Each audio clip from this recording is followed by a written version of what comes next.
Magandang araw sa inyong lahat mga bro. Una sa lahat, nagpapasalamat tayo sa Diyos sa panibagong pagkakataon na ipinagkaloob po sa atin para po makagawa tayo ng mga panibagong kalaman, mga tutorial patungkol sa ating mga motor.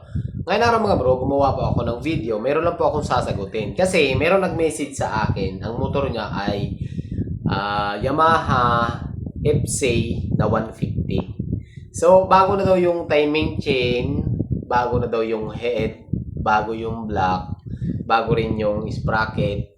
Tapos, nahihirapan sila panda rin. May kuryente at saka may compression. So, nagtataka naman ako kung bakit ayaw nyo umandar. Kaya ngayon mga bro, pag-usapan po natin ano yung posibleng dahilan bakit hindi pa rin mapaandar kahit na may nandun na yung tatlo. Kasi sinabi ko, check mo yung compression, meron daw. Check mo yung kuryente, meron daw. Check mo yung gasolina, meron din daw. Kaya, ako naiintriga. So, naka-encounter na ako ng ganitong problema kaya gusto ko lang i-share sa inyo kung ano yung possible na dahilan, kung ano talaga yung dahilan bakit ayaw umandar kahit kumpleto naman yung tatlong bagay na sinasabi ko. Kung mahilig ko sa mga ganitong video, huwag niyo po kalimutan mag-subscribe para po lagi yung updated pag mayroon po tayong mga panibagong videos na mga i-upload. Tara!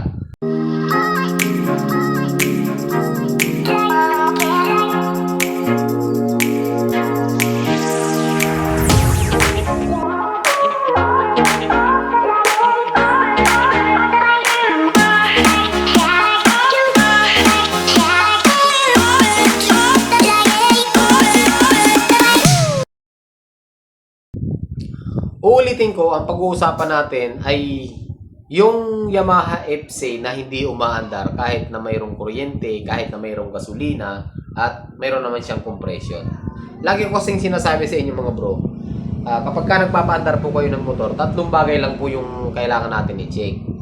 Unang-una, yung kuryente, or kahit yung gasolina. Yun na nga yung tatlo, kuryente, gasolina, at compression. Alin man dyan sa tatlo, kapag ka nawawala po yan, hindi po talaga umaandar ang motor. Kahit may compression, may gasolina, kung wala namang kuryente, hindi aandar. Alin man dun sa tatlo yung tanggalin nyo, hindi po talaga aandar ang alinmang motor. Yun na nga yun, ang nangyari naman dito sa nagtanong sa akin. So, hindi ko na lang nilagay yung hindi ko na lang nilagay yung comment ni bro or yung conversation namin, yung tanong na, yun nga yung gusto niyang concern. Naalala ko, mayroon akong nagawa nito mga bro, home service po ito sa Malate, Manila. Mayroon akong nagawa, sakto, AC yung motor niya. Ito kasi yung nagtatanong Yamaha FC. Pero yung motor na ginawa ko, Yamaha AC, ganun din ang problema. Kaya ako hinom servicean kasi nga, may kuryente rin, may gasolina, at may compression. Hindi pa rin siya umaandar. Kaya ito, napagawa ko ng video, baka maka-encounter kayo, baka mabaliw din kayo, mga bro. Mas maigi pang panoorin nyo itong video kasi naranasan ko na yung ganung problema. Ayun na nga. Ayun na nga. Shortcut na natin para maikli lang po yung video natin. Ito bro, subukan mo muna itong sasabihin ko sa'yo. Unahin nyo muna na, i-check nyo muna kung naka-timing. Right? I-check mo muna kung naka-timing. Kasi yung compression, yung gasolina, yung kuryente, at saka yung combustion or yung compression, gumagana po yun kahit hindi naka-timing. Halimbawa, yung gear natin sa camshaft ay naka-advance ng 2 ngipin or nakadali ng 2 ngipin. Meron pa rin yung compression pero hindi po siya aandar. Lalong-lalo na kung mga 3 ngipin. Kung 1 ngipin lang yung naka-advance, aandar pa rin po yan. Pero kung mga 3 pataas na, hindi na po naandar ang motor. No, hindi na po yan naandar. I-check mo muna yon. Pangalawa, i-check mo muna yung bro i-check mo muna yon. Tapos ito bro, naka-encounter na kasi ako, kahit na may spark yung kuryente, wala na yata ako sa wala ako sa focus. Kahit na may spark, yung spark plug, possible na hindi pa rin umandar yan kasi naka-encounter na ko niyan mga bro sa Rouser Malimit. May kuryente naman siya pag chinik mo, manual mo, pero hindi pa rin siya nag-i-start. Nung pagpalit ko ng spark plug, ayun, may-start. Do spark plug ang sira. Pero may kuryente pag chinik mo. Nangyayari po yun. Ganon din sa CDI, bro. Mag-check ka ng ibang CDI. Kasi naka-encounter naman ako. Pero ito, malimit yung ma-encounter sa 4-pin CDI. Sa mga CDI ng ESA, ng EPSA, ng ibang mga motor, hindi ko pa natatry. Pero sa 4-pin, Sa 4-pin CDI, naka-encounter ako ng, yung itong CDI, umaandar dun sa isang motor. Pagdating dito sa kabilang motor, hindi umaandar. Pero itong isang CDI naman, umaandar sa magkabilang motor. So, merong, ano mga bro, merong CDI na hindi match dun sa iba. Di ba na-encounter nyo yung mga CG natin kapag ka nagko-convert kayo sa 4-pin? Biglang pumapaldag yung kicker natin tapos umiingay yung starter. CDI po ang problema nyon, wala sa Bintix drive. Kasi marami nagpagawa dito sa akin, sinasabi Bintix drive ang sira. Pero sabi ko hindi yan. Hindi lang match yung kuryente ng CDI doon sa motor, kaya ganon. So magpalit kayo ng ibang 4-pin CDI. So, ba't ba tayo napunta sa 4-pin CDI? Balik tayo dun sa FSA na hindi umaandar. Yun nga, di ba, kompleto na. Ibig sabihin, na-check mo na may kuryente. Yun nga yung spark plug bro, magtry ka muna ng iba. CDI, pwede rin itry mo muna. Ayan, dapat mayroon po yun. Sa gasolina naman, syempre, double check nyo yung karburador, baka barado. Walang, akala nyo may gas lang pero hindi bumababa dun sa karburador. I-check mo yun bro. Malalaman mo yun, i-check mo lang yung, i-manual check mo lang yung karburador, dapat nababasa po yung kamay nyo. Ibig sabihin, may laman yung karburador natin. I-check mo rin yun. Yung mga basic lang, punta ka sa basic. Tapos, i-check mo kung tukod. Bro, malalaman mo, i-timing mo muna, tapos angatin mo yung intake valve tsaka exhaust valve. Dapat may clearance po yun ng kaunti lang. So, mga 0.08 siguro, dapat kahit mayroon. Okay? 0.10 or 0.08. Basta mayroong clearance. Nasa inyo na yun kung ano yung clearance na gusto nyo. Basta, hindi po siya tukod. Nalalaman nyo pag tukod yun mga bro, pag hindi na umaalog yung kahit naka-relax or naka-rest position cams natin, nakabaon yung barbula natin, hindi talaga andar. Loose compression pa rin lalabas yun. Singaw po siya. Alright? So, yun lang po yung mga i-check nyo. Ito yung pinakamahalaga mga bro. Dito ako nabaliw. Dito, sasabihin ko na sa inyo. Ang huling i-check nyo kapag kaayaw pa rin umandar ay, alam nyo na. Ito mga bro.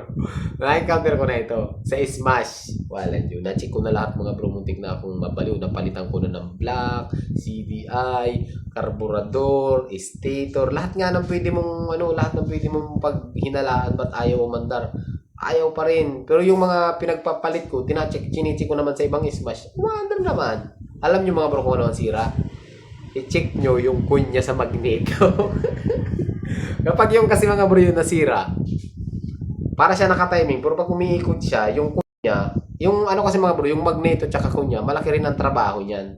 Yung kunya na yan, nakatapat yan sa TDC din yan, nakatutok yan sa may crankshaft na sigunyal natin. Yung magneto, nandun naman yung pulser, di ba? Yung pulser, yun naman yung nagtitrigger doon sa may pick-up coil or sa pulser natin, sa pick-up coil. Siya yung nagbibigay ng kuryente or siya yung nagpapatrigger doon para yung pulser naman magbato ng signal sa CDI para si CDI magbato naman ng kuryente papunta sa ignition coil. Si coil naman yung papunta sa spark plug. Doon lang nagkakaroon ng spark. Kaya mga bro, ang nangyayari diyan kung nawala yung kunya, possible na maging delay yung kuryente. Baka man naka-timing yung cams mo, naka-TDC yung piston mo. Ang hindi naka-timing is yung kuryente. Yes, tinatiming po ang kuryente. Dapat mga bro, ang kuryente bumabato pag nasa TDC na ang piston natin. Ayan. Diba, ito yung cylinder wall natin. Pag palagay nyo, ito yung cylinder wall natin. Nakaganon. Ito yung piston, ito yung dulo, ito yung BDC, bottom dead center, ito naman yung TDC. Dito yung piston nagta-travel ganon. Ayan. Pagdating yung pulser nakatutok na yan doon sa may yung kuntil ng magneto nakatutok na yan sa pulser. Doon lang magre-release ng signal papunta sa CDI. Pag nandito, na-compress na yung air and fuel, nandito yung piston, doon dapat siya mag-spark, sasabog yan. Alright? Pag sabog, bababa. Ayan. Kasi 4-stroke nga di ba? Ang FC kasi 4-stroke. Charging, compression, power stroke, at saka exhaust stroke. So, dapat, sabi ko sa inyo, yung kuryente, dapat doon yan sa may TDC pumuputok.